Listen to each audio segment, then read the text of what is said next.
Ferrari right now is a dragon without its head after former team boss Mattia Binotto's decision to step down from his position by the end of this year. And after a week of seeing who should take the empty position in the team has now decided on Mattia's replacement. So, who could this man be? And will he be the answer to all the team's problems? Well, let's talk about it. But before we do, consider subscribing to the channel so you don't miss out on our latest uploads.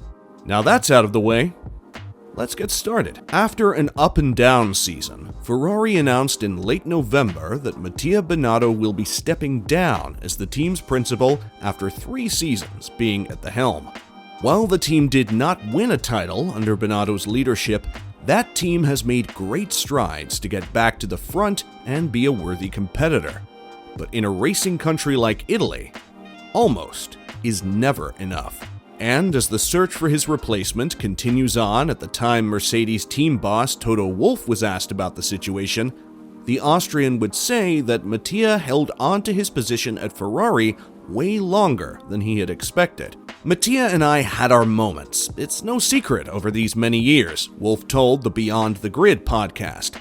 But in a way, we consolidated that in 2022. We were in a much better place. But it was always clear that he was under tremendous pressure. Being a team principal at Ferrari, you better have a good contract for your exit. And now, probably the unavoidable happened, but he held on to it longer than I thought. Wolff would add that the insurmountable pressure that a Ferrari boss receives on a day-to-day basis is unmatched. You're representing the whole country, as he would say. They ride you up, they ride you down, but with brutality. So certainly, team principal of Ferrari, there is more pressure. Probably as an Italian even more, because as a foreigner, you just don't read the news. But as an Italian, clearly you are in the firing line. Since the announcement of Mattia's impending exit from the team, many candidates for the position have surfaced, with the likes of Red Bull's team boss Christian Horner as one of them. But the Briton would be swift in dismissing any possibilities that he would make a move to the Maranello-based team. My commitment is very much with the Red Bull team.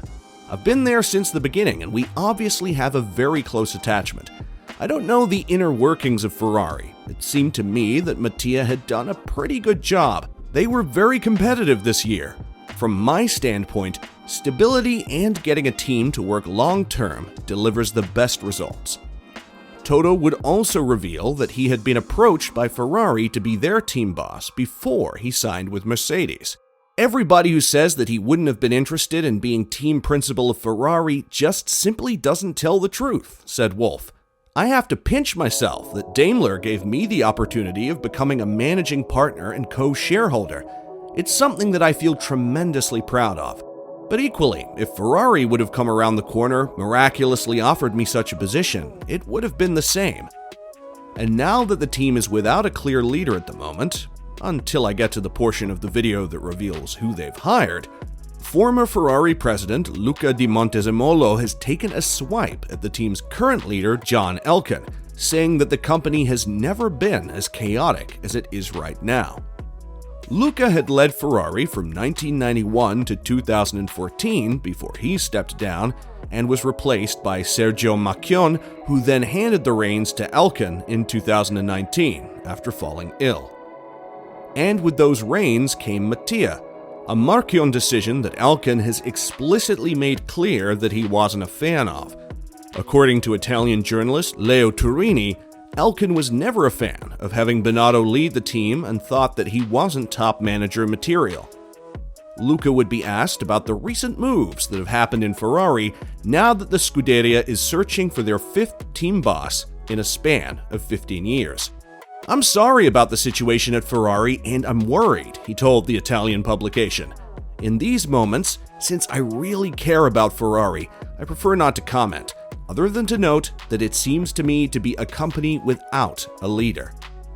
And now, according to the publication Sport 1, the choice has been made, and that current Alfa Romeo team principal Fred Vasseur will be taking over at Ferrari in the new year. If this is true, Ferrari will be signing a man who had began his F1 career with Renault in 2016 and would become the Ferrari's 5th team boss since 2014. Hiring Vasseur will undoubtedly help Charles Leclerc's performance, as the two were together at Sauber, and with that, many will expect him to favor Leclerc over Sainz, who finished 5th in 2022.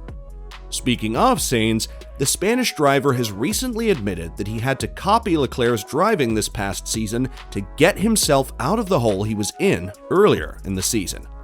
Probably not worth putting it out in the media because it's too technical and too precise to go so much into detail, but I can tell you that I had to reinvent myself in many areas.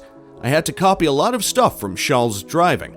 I had to adapt the setup of the car a bit to me. I made many mistakes on the way, which also made me take a step backward to then take 2 forward. And now that there will be a huge change in the team dynamic for next season, Sainz believes that Ferrari will have another shot at the title next season. The important thing is now I am there, he added. It would have been very easy to give up on it given how difficult it became at one point. But you can see in other drivers on the grid, it is not easy to turn a season around, and I managed to do so. So that leaves me with optimism, and I'm also quite proud of the job I did with my engineers this year. And there you have it, guys. So, will Vasseur make things better at Ferrari? Let us know in the comments section below. And, as always, don't forget to like and subscribe to the channel if you haven't.